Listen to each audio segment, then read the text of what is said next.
Dear students, आज मैं आपको फ्रांसीसी क्रांति के बारे में, इतिहास का फर्स्ट चैप्टर है जो उसके बारे में पढ़ाने जा रही हूँ। फ्रांस की क्रांति मानव क्रांतिकारियों के या मानवाधिकारों एवं शासन की एक नई व्यवस्था के उदय के संदर्भ में अत्यंत महत्वपूर्ण घटना थी। इस क्रांति का न केवल फ्रांस पर बल्कि संपूर्ण यूरोप पर बहुत प्रभाव पड़ा। इस क्रांति का प्रमुख कारण तो फ्रांस के नागरिकों के साधारण वर्ग की स्थिति का खराब होना था। राजाओं की निरंकुशता, अयोग्यता आदि क्रांति के अन्य महत्वपूर्ण कारण थे। ये क्रांति 14 जुलाई 1789 को बास्तिल के किले को तोड़ने की घटना से शुरू हुई और 18 जून 1815 को वाटरलू के युद्ध में नेपोलियन की हार के साथ समाप्त हुई। बास्तिल का किला निरंकुश शक्तियों का प्रतीक था। आपको इसके पहले ये बता दें कि पेरिस के पूर्वी भाग में जो स्थित बास्तिल का एक दुर्ग था, एक किला था, इसे फ्रांस के शासकों द्वारा जेल के रूप में प्रयोग किया जाता था।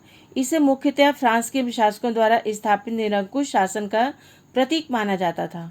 फ्रांस की जनता ने सम्राट के अत्याचारों से दुखी होकर 14 जुलाई 1789 को बास्तिल के किले को घेर लिया और किले की जेल से तोड़कर सभी कैदी स्वतंत्र कर दिए गए। इस घटना से फ्रांस में निरंकुश शासन का अंत हो गया और राजनीतिक शक्ति विधानमंडल के हाथ में आ गई। वाटरलू का युद्ध क्या था, आपको चलिए इसके बारे में भी थोड़ा समझा दें। यह युद्ध सन 1815 में लड़ा गया था। नेपोलियन बोनापार्ट का यह अंतिम युद्ध था। इस युद्ध में एक ओर फ्रांस था तो दूसरी ओर ब्रिटेन, रूस, प्रशा, ऑस्ट्रिया और हंगरी की संयुक्त सेनाएं थीं। इस युद्ध में नेपोलियन पराजित हुआ। उसे एक कैदी के रूप में सेंट हेलेना नामक टापू पर भेज दिया गया, जहां सन 1821 में उसकी मृत्यु हो गई। 18वीं सदी के उत्तरार्ध में फ्रांसीसी समाज का जन्म हुआ। सन 1774 में बूर्बो राजवंश के लुई 16वें ने फ्रांस की राजगद्दी को संभाला। इसका विवाह ऑस्ट्रिया की राजकुमारी मेरी एनेत से हुआ। क्या नाम था? एनेत से हुआ। जिस समय लुई 16वां का राज्याभिषेक हुआ, उसमें फ्रांस का राजकोष एकदम खाली था, रिक्त हो चुका था। इसके कई कारण थे। लंबे समय तक चले युद्धों के कारण फ्रांस के वित्तीय संसाधन नष्ट हो चुके थे। वर्साय के विशाल महल और राज दरबार की शानो शौकत बनाए रखने का शाही खर्च बहुत अधिक वित्तीय दबाव में था। लुई 16वें के शासनकाल में फ्रांस ने अमेरिका के 13 उपनिवेशों को इनके साझा शत्रु ब्रिटेन से स्वतंत्र कराने में पूर्ण मदद की थी। इस युद्ध के कारण फ्रांस पर 1 अरब लिब्रे का कर्ज चढ़ गया था। ये वहाँ के डॉलर, जैसे आपके यहाँ रुपया होता है उस तरह से वहाँ का ये रुपया था। जबकि फ्रांस पर पहले से ही 2 अरब लिब्रे का कर्ज था। कर्जदाता सरकार से 10% ब्याज की मांग करने लगे थे। ऐसी स्थिति में फ्रांसीसी सरकार का बजट बहुत ही बड़ा भाग बढ़ते जाने के कारण कर्ज को चुकाने में खर्च कर रहा था। राज्य के नियमित खर्चों का बोझ तो था ही।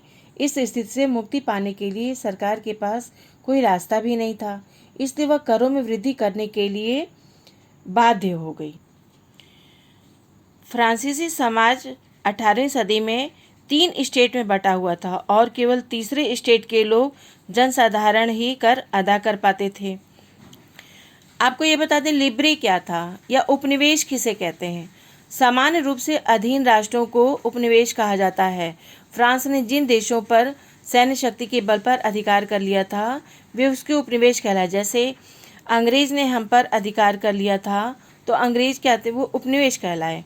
इस तरह से अफ्रीका के पिछड़े देश 20वीं शताब्दी तक पश्चिमी देशों के उपनिवेश रहे। अब क्या है, अब सभी स्वतंत्र हैं। लिब्रे क्या है, अभी मैंने आपको बताया, जैसे हमारे यहाँ रुपया चलता है, अमेरिका में डॉलर चलता है, उसी तरह से लिब्रे क्या था, ये फ्रांस की एक मुद्रा थी जिसे सन 1794 में समाप्त कर दिया गया। 18वीं शताब्दी में फ्रांस के समाज में निम्नलिखित 3 स्टेट श्रेणी वर्ग में विभक्त था। प्रथम स्टेट क्या था? पादरी वर्ग। यह वर्ग चर्च के विशेष कार्यों को करने वाले व्यक्तियों का समूह था। इस वर्ग के लोगों को जन्म से ही कुछ विशेष अधिकार प्राप्त थे, जैसे राज्य को देने वाले करों से इन्हें छूट प्राप्त थी। चर्च किसानों से टाइद नामक धार्मिक कर वसूलता था। चर्च की अपनी सरकार तथा कर्मचारी होते थे। उच्च पादरियों का जीवन भोग विलास से परिपूर्ण था। द्वितीय स्टेट था।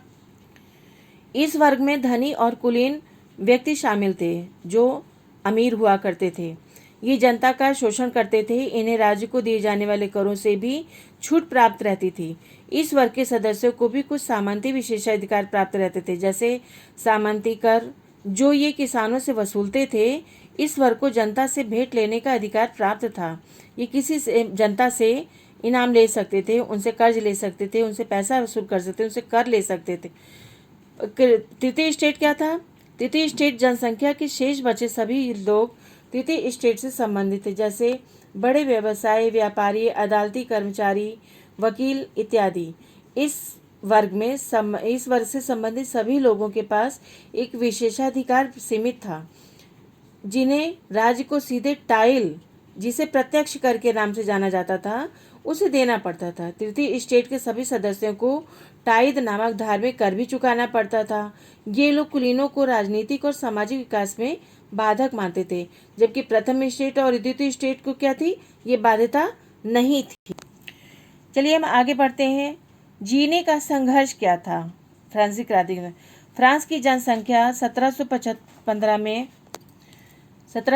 में 2.3 करोड़ थी।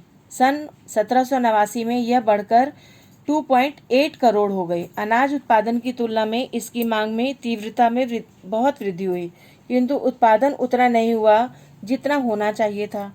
खाद्य सामग्रियों की कीमतें बढ़ने लगीं और कारखानों में जो काम कर रहे मजदूर थे उनकी निर्धारित मजदूरी भी नहीं मिल पाती थी। उनकी स्थिति तो सबसे ज़्यादा तब खराब हो गई जब फसलें सूखने लगीं और सूखे और ओले के प्रकोप से बहुत नष्ट हो गई। इसके अलावा भ्रष्टाचार, धार्मिक स्वतंत्रता की कमी और बढ़ती महंगाई के कारण उनको कर तो देना ही था, लेकिन उनका जीवन प्रभावित होने लगा। जीविका का संकट उत्पन्न होने लगा। तत्कालीन समय में फ्रांस के अधिकांश लोगों का मुख्य भोजन पाव रोटी था, जिसे आज हम क्या कहते हैं? डबल रोटी कहते हैं। तो मांग की तुलना में अनाज का उत्पादन कम होने के कारण रोटी की कीमत में बहुत बढ़ोतरी हुई। स्थिति तब और खराब हो जाती थी जब सूखे और ओले के प्रकोप के कारण अनाज की जो पैदावार बहुत कम हो जाती थी। ऐसी स्थिति में रोजी रोटी का संकट उत्पन्न हो जाता था, जिसे जीविका संकट के रूप में जाना गया। आप इस रेखा चित्र में देख सकते हैं और समझिए कि निम्नांकित रेखा चित्र के माध्यम से इसे समझा जा सकता है। उभरते मध्यम वर्ग में विशेषाधिकारों के अंत की कल्पना। 18वीं सदी में फ्रांस में एक नया सामाजिक वर्ग का उदय हुआ, जिसे मध्य वर्ग के रूप में जाना गया। इस वर्ग ने समुद्र पारीय व्यापार यानी समुद्र के पार का व्यापार और रेशमी ऊनी वस्त्रों के उत्पादन के बल पर संपत्ति अर्जित करने लगे। ऊनी और रेशमी कपड़ों का जो व्यापार था वो आयात निर्यात करने लगे, जिसे समाज में समृद्ध लोग इन्हें खरीद लेते थे। और यह वर्ग पढ़ा लिखा होने के कारण जन्म से विशेषाधिकार को न मानकर योग्यता को व्यक्ति के सामाजिक पद का आधार मानता था। जॉन लॉक, ज्यां जाक रूसो ऐसे दार्शनिकों ने स्वतंत्रता, समान नियमों तथा समान अवसरों पर आधारित समाज की परिकल्पना भी प्रस्तुत की।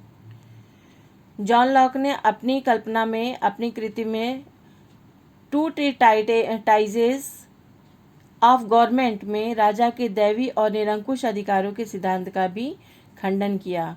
ज्यां जाक रूसो एक महान दार्शनिक थे, जिसके बारे में भी पहले नाम बताया था। इन्होंने फ्रांस में निरंकुशता को समाप्त करने के लिए अपने क्रांतिकारी विचारों से लोकतांत्रिक शासन का मार्ग प्रशस्त किया।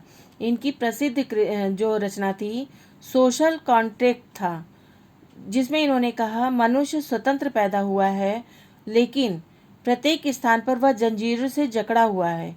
इनका विचार था कि राजा को जन भावनाओं के अनुरूप कार्य करना चाहिए।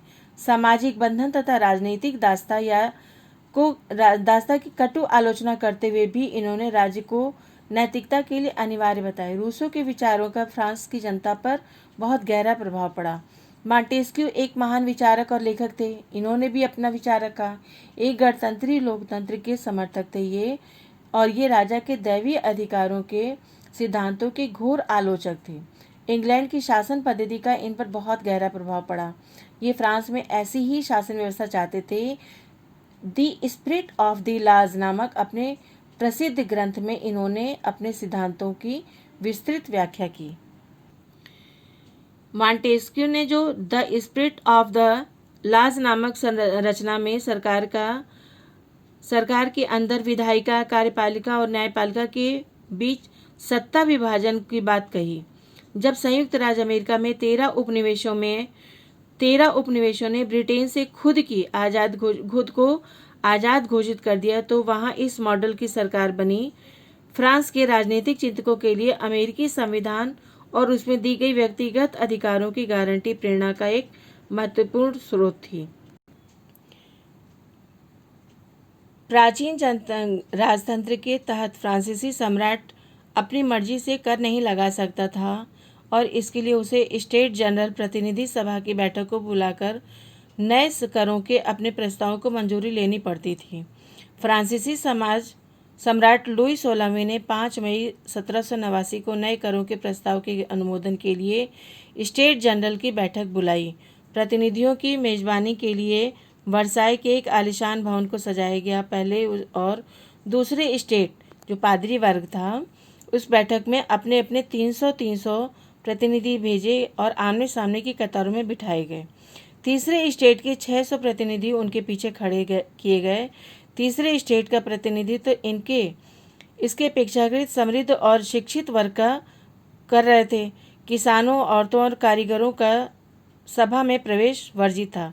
फिर भी लगभग 40,000 पत्रों के माध्यम से इनकी शिकायतों एवं मांगों की सूची बनाई गई जिसे प्रतिनिधि अपने साथ लेकर आए थे।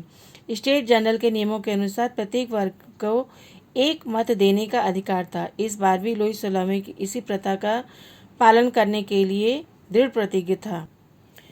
चूंकि स्टेट जनरल के कुछ नियम थे, स्टेट जनरल वर्ग जो था उस सभा के नियम प्रत्येक वर्ग को एक मत ही देने का अधिकार था, तो लुई 16वें ने इस नियम के अनुरूप कार्य करने वाला था और इस बार जो तीसरे वर्ग के प्रतिनिधि थे उनसे मांग रखी कि पूरी सभा द्वारा मतदान कराया जाए जिसे प्रत्येक सदस्य को एक मत देने का अधिकार तो हो ही, और एक नई मांग ये भी थी कि जिसे सम्राट ने अस्वीकार कर दिया था। इस बात से नाराज होकर तीसरे स्टेट के प्रतिनिधि विरोध करते हुए सभा से बाहर चले गए।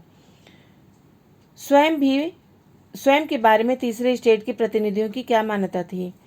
तीसरे स्टेट ने प्रतिनिधियों द्वारा प्रत्येक सदस्य को एक मत देने का अधिकार वाली मांग को लोकतांत्रिक सिद्धांत से प्रेरित किया जिसे रूसो ने अपने कृति द सोशल कॉन्ट्रैक्ट में प्रस्तुत किया था। वस्तुतः तीसरे स्टेट के प्रतिनिधि स्वयं को संपूर्ण फ्रांसीसी राष्ट्र के प्रतिनिधि मानते थे। तीसरे स्टेट के ये नए प्रतिनिधि 20 जून 1789 को वर्साई के इंडोर टेनिस कोर्ट से बाहर होते हुए स्वयं को नेशनल असेंबली घोषित कर दिया और इन्होंने यह प्रतिज्ञा की कि जब तक सम्राट की शक्तियों का कम करने वाला संविधान तैयार नहीं हो जाता तब तक असेंबली भंग नहीं होगी। नेशनल असेंबली को मान्यता मिली। सम्राट लुई 16वें को अब अपने विद्रोही प्रजा की शक्ति का अनुमान हो गया। उसने नेशनल असेंबली को मान्यता दे दी और यह मान लिया कि उसकी सत्ता पर अब संविधान का नियंत्रण होगा। 4 अगस्त 1989 की रात को नेशनल असेंबली ने करों और बंधनों वाली सामंती व्यवस्था के उन्मूलन का प्रस्ताव पारित कर दिया था। पादरी वर्ग के लोगों को अपने विशेषाधिकारों को छोड़ने के लिए बाध्य किया गया। धार्मिक कर समाप्त करने के साथ ही चर्च के मालिकाना हक वाली भूमि जब्त कर ली गई। नेशनल असेंबली के इन कार्यों से लगभग 20 अरब लिब्रे की संपत्ति सरकार को प्राप्त हुई। अब फ्रांस संवैधानिक राजतंत्र बन गया था। फ्रांस में संवैधानिक राजतंत्र के निर्माण में कई स्थितियां महत्वपूर्ण रही, जैसे सम्राट की शक्तियों में कटौती हो गई। सन 1791 में नेशनल असेंबली ने संविधान का प्रारूप तैयार कर लिया। संविधान का मुख्य उद्देश्य सम्राट की शक्तियों को सीमित करना था। अब शक्ति सत्ता एक व्यक्ति के हाथ में केंद्रीकृत नहीं थी, बल्कि इसका विभाजन और या हस्तांतरण विभिन्न संस्थाओं जैसे विधायिका, कार्यपालिका और न्यायपालिका में कर दिया गया, जैसा कि आपने पहले भी आप पढ़ चुके हैं। अब फ्रांस में संवैधानिक राजतंत्र की नींव पड़ चुकी थी। कानून बनाने का अधिकार नेशनल असेंबली को प्राप्त हो गया। सन 1791 के संविधान ने कानून बनाने का अधिकार नेशनल असेंबली को दे दिया। नेशनल असेंबली का चुनाव अप्रत्यक्ष रूप से होता था। सबसे पहले नागरिक एक निर्वाचक समूह का गठन करते थे। यह निर्वाचक समूह ही नेशनल असेंबली के सदस्यों को चुनता था। सभी नागरिकों को मत देने का अधिकार नहीं था। 25 वर्ष से अधिक आयु वाले केवल ऐसे पुरुषों को ही सक्रिय नागरिक का दर्जा दिया गया जो कम से कम 3 दिन की मजदूरी के बराबर कर अदा कर सकते थे। बचे हुए पुरुषों और महिलाओं को निष्क्रिय नागरिक का दर्जा दिया गया, यानी जो किसी काम के नहीं थे। निर्वाचक की योग्यता प्राप्त करने और असेंबली का सदस्य होने के लिए लोगों का करदाताओं की उच्चतम श्रेणी में होना बहुत जरूरी था। इसके अतिरिक्त नागरिक के नैसर्गिक अधिकारों की रक्षा राज्य का कर्तव्य भी प्राप्त था। घोषणा पत्र के साथ ही यह प्रारंभ हुआ था 1791 में। जीवन के अधिकार, अभिव्यक्ति की स्वतंत्रता के अधिकार और कानूनी समानता के अधिकार को प्रत्येक व्यक्ति को जन्म से प्राप्त अधिकार माना गया। इन अधिकारों को छीना नहीं जा सकता था। राज्य का यह कर्तव्य माना गया कि प्रत्येक नागरिक को इन अधिकारों की रक्षा करना अनिवार्य है। ये घोषणाएं क्या थी? आदमी स्वतंत्र पैदा होते हैं और स्वतंत्र रहते हैं। इसके अधिकार समान होते हैं।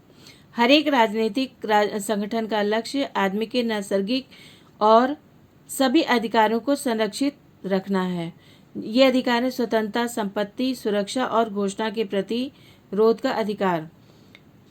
समग्र संप्रभुता का स्रोत राज्य में ही निहित है।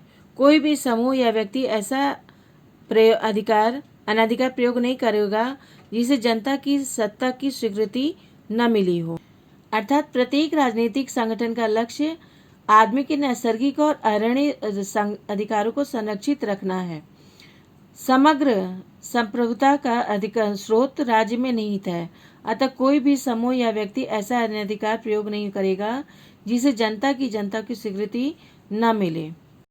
स्वतंत्रता का आशय ऐसे काम करने की शक्ति से है जो दूसरे लोगों के लिए नुकसानदेह न हो। समाज के लिए किसी भी हानिकारक कृत्य पर पाबंदी लगाने का अधिकार कानून के पास है। कानून के समान इच्छा की अभिव्यक्ति है। समस्त नागरिकों और व्यक्तिगत रूप से यह अपने प्रतिनिधियों के माध्यम से इसके निर्माण में भाग लेने का उसे पूर्ण अधिकार है।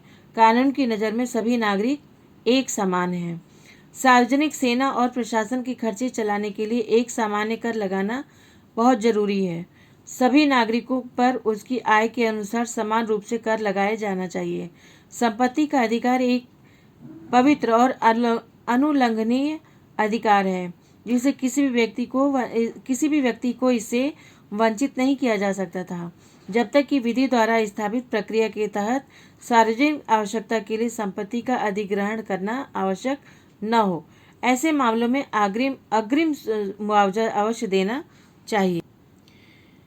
अभी तक आपने जो पढ़ा उसको आप समझिए और इसको पुनः प्रयास कीजिए पढ़ने का। इसका अगला भाग अगले चैप्टर में अगले दिन आपको पढ़ाया जाएगा।